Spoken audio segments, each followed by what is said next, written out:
तिथे 5 वर्ष कुठल्याही पदावर नसताना अगदी केवळ 5-6 हजाराच्या मतांमुळे माझा पराभव झाला. पण माझा स्वभाव मला माहिती आहे, तुम्हाला माहिती आहे का नाही मला माहित नाही, पण असावा अशी माझी खात्री आहे. कारण तुम्ही माझे परिवार आहात. रक्ताचं नातं परिवार आपला निवडता येत नाही, ते आपल्या घरी जन्मल्यामुळे आपला परिवार असतो.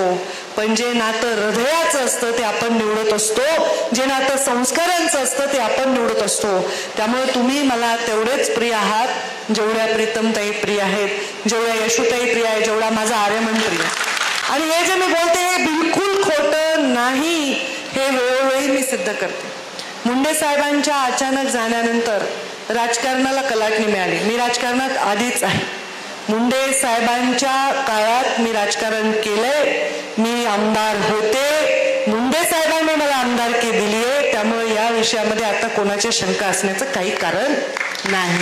परत मुंडे साहेबांच्या लोकसभेत मुंडे साहेब बिलकुल आले नाही, पण निवडणूक आपल्या खांद्यावर या पोरा सोळा